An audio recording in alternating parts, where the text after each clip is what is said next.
Imagine calling yourself the master race and having to erase the achievements of minorities to make yourself feel better. I think this whole thing is a slippery slope. I question whether or not the executive order can accomplish what he wants, but it scares me that if anything happens to Trump, J.D. Vance is in charge, and he's in charge of this process. So, and it's interesting we're standing in front of the Museum of African American History as we do this talk. You know, do we now take Oprah Winfrey's name off the theater? Yes, it concerns me. Even in my time, the history, we didn't get a lot of teaching of history. Even now, I'm excited about what I learned. The 666, things like, I wasn't taught that. So I make a point of looking at that stuff on TV, reading on it, because I was not taught that, and it really hurts your generation, because your history is who you are. Like we're becoming Nazi Germany. It's heartbreaking. This is not who we thought we were, and it appears it's who we are. But I hope that people in Congress will stand up and keep them from doing this. The history is here as long as people continue to tell the stories. African history, the history of slaves was passed down from generation to generation to generation. The stories were told from grandparents to parents to children to grandchildren. They continue to be told today in a lot of communities. So the history doesn't go away as long as there are people to tell the stories and people to write the book. New reaction tonight after another bold move by President Trump, this time taking aim at the Smithsonian Institution. He says it's to restore truth and sanity to American history. Critics say he's trying to whitewash it. 7 News' Carl Willis tonight with both sides. The Smithsonian Institution, the world's largest museum, education, and research complex, and a powerful draw for visitors like Talisha Bhatia. There's the Indian Museum, the African American Museum, all the Smithsonians. Yeah, it's unbelievable. It's also the latest target of the Trump administration and the focus of an executive order that aims to remove what the administration considers anti-American ideology. Certain narratives on the country's racial history.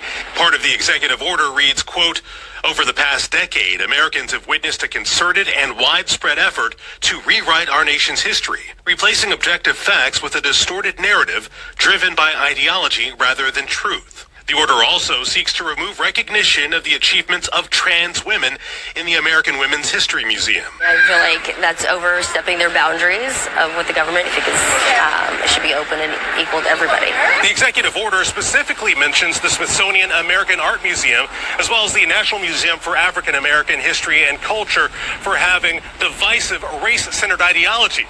But some say this is an attempt to erase history. It really hurts your generation, because your history is who you are. Imagine calling yourself the master race and having to erase the achievements of minorities to make yourself feel better. There you go. Hey, first and foremost, I'm going to give all praise, honor, and glory to Yahweh, Ba'ashem, Yahushai, Ba'ashem, Rakakwadash. Yahweh to this world ignorantly caused God. Yahweh Shai to this world ignorantly caused Jesus. Bahashem means in the name, Rakah means spirit, and Quadash means holy.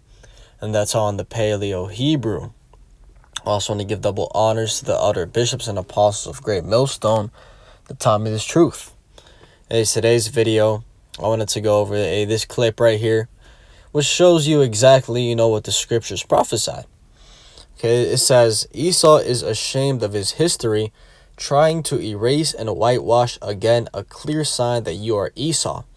Okay, and, essentially, it boils down to, these Edomites have shame for what they have done to their literal blood brothers. Okay, Jacob, so the Israelites, so-called Latinos, Negroes, and Native Americans.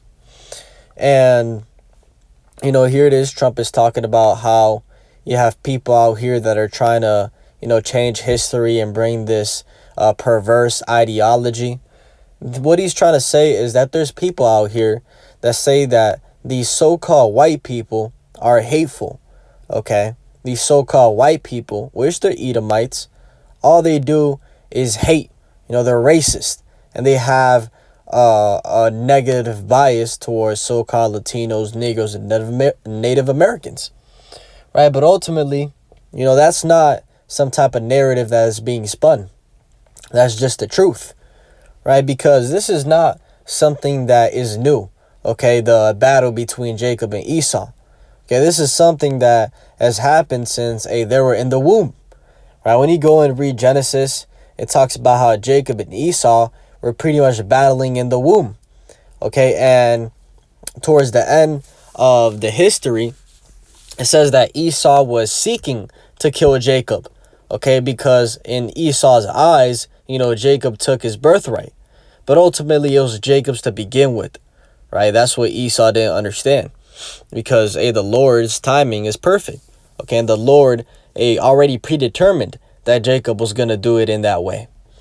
But the point is that Esau was searching out to kill Jacob, and he had that hate, that hateful eye towards his brother, which is still seen today from so-called whites to so-called blacks, Latinos, and Native Americans. So let's just go straight into prophecy. It's going to be a real quick video. This is Habakkuk chapter 2 and verse 16. And when you go into the context of this chapter, this is talking about the Edomites. Okay, it says, "Thou art filled with shame for glory, drink thou also, and let thy foreskin be uncovered. The cup of Yahweh's right hand shall be turned unto thee, and shameful spewing shall be on thy glory." Right, that's exactly what's happening, is that, these Edomites glory America, everything that they so-called have built. They're getting that shame for the way that they built this place, at the cost, at the backs, at the lives of so-called Negroes, Latinos, and Native Americans. Right, that's a shameful thing for the average Edomite. Right, if you talk to an average Edomite today, a little white boy, he's going to feel bad. He's going to feel like, yeah, some fucked up shit, my bad. But what that guy doesn't understand is that, slave master in the past, he was that slave master. Right? That's what these Edomites don't understand today, is that they were those people back then doing the whipping, okay, and the lynching, okay, and all those abominable acts. They were those people in the reincarnation. And that's why they have to pay. So it says, "Thou art filled with shame for glory. Drink thou also, and let thy foreskin be uncovered. The cup of Yahweh's right hand shall be turned unto thee, and shameful spewing shall be on thy glory." Right? And so much shame is upon them that this guy Donald Trump is trying to hide it. He's trying to say that that narrative that they're trying to spin, that we're slave masters and we hate black people. Nah, we can't have that being pushed no more. That ain't true. Right? All that history about what we did to the so-called Negroes, the Israelites, you gotta hide that. We don't want that to be out here publicly seen. Because whenever somebody talks about it, they feel bad. Because they know that what they did was not right. Okay, it was completely unrighteous. So it says that the cup of Yahweh's right hand shall be turned unto thee.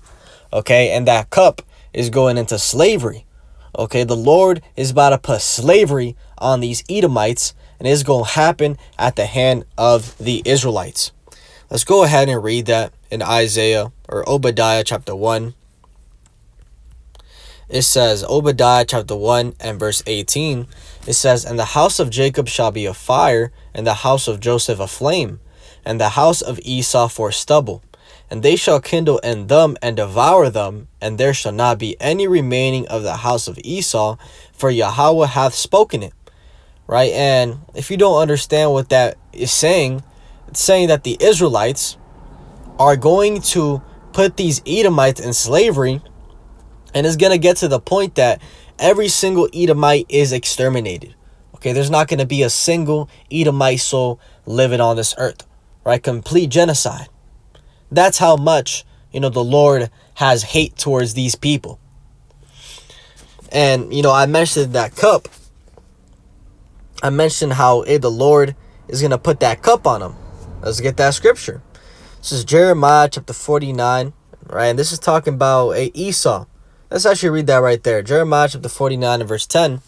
It says, "But I have made Esau bare, I have uncovered his secret places, and he shall not be able to hide himself. His seed is spoiled, and his brethren, and his neighbors, and he is not. Right, going into how these Edomites, all the lies and the deception, all the history that they tried hiding, it's all being exposed today. Okay, and they can't stop it. Right, on a global scale, okay, the world is realizing who's controlling everything. Right, the so-called small hats. Right, J-ish, if you know what I'm talking about. And they hate that, the limelight is on them. They want to turn off the light, but the light is being shined, it's being shined by the Heavenly Father. There's no off switch for that. It says, leave thy fatherless children, I will preserve them alive, and let thy widows trust in me. For thus saith Yahweh, behold, they whose judgment was not to drink of the cup have assuredly drunken. And art thou he that shall go altogether unpunished? Thou shalt not go unpunished, but thou shalt surely drink of it. Right, and, like I said, that's going into slavery. Right, when it says, they whose judgment was not to drink of the cup have assuredly drunken, that they that is talking about there is the Israelites. Right, we were not supposed to be in slavery, okay, at the bottom of society. We were made to be the kings and the rulers of this earth. Right, but because of disobedience, the Most High, he judged us. He cursed us. And ultimately, it made us drink of that cup of slavery. So he said, behold, they whose judgment was not to drink of the cup have assuredly drunken. Right, we went through that slavery. Hardcore. Right, transatlantic slavery. Over 100 million Negroes died, okay, in that slavery.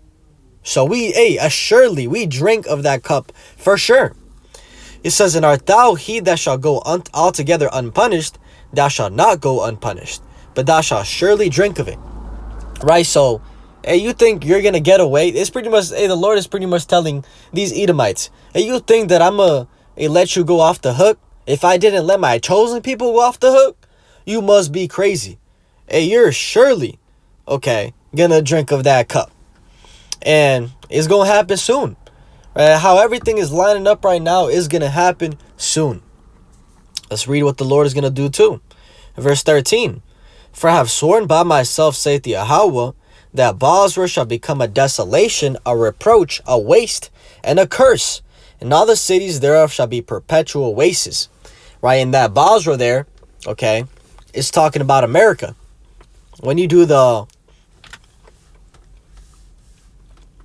Salakia, when you do the, you put this with other scriptures and you look at the context, the Bosra was pretty much a key city for the Edomites. And this is symbolic for America. Right, America is going to be a desolation. Okay, and it's going to happen at the hand of the Lord by the way of nuclear missiles. So, it's coming. Right, it's coming, and they're gonna 100% drink of that cup. Now let's go to Isaiah 14, and let's get verse 21. Right, because you'll tell the modern Edomite today. Right, if an Edomite comes up to you during camp, and you tell him his judgment, how he's gonna go into slavery, a lot of them will bug out and be like, why do I gotta go to slavery if I didn't do nothing? And well, like I said, they were. That Edomite that is in front of you talking, he was that slave master. Right, the reincarnation. Okay, and they gotta pay for what they did in the past. Let's read this in verse 21. It says, prepare slaughter for his children for the iniquity of their fathers, that they do not rise nor possess the land, nor fill the face of the world with cities. Right, so prepare slaughter for his children for the iniquity of their fathers. Right, so you got to pay for what your forefathers have done, because you were them. Okay, and why? That they do not rise nor possess the land, nor fill the face of the world with cities. Right, so they're going to be completely exterminated. The Lord is literally going to get rid of them. And it's going to happen soon. Very, very soon. Right? The prophecies for this to take place are literally right around the corner.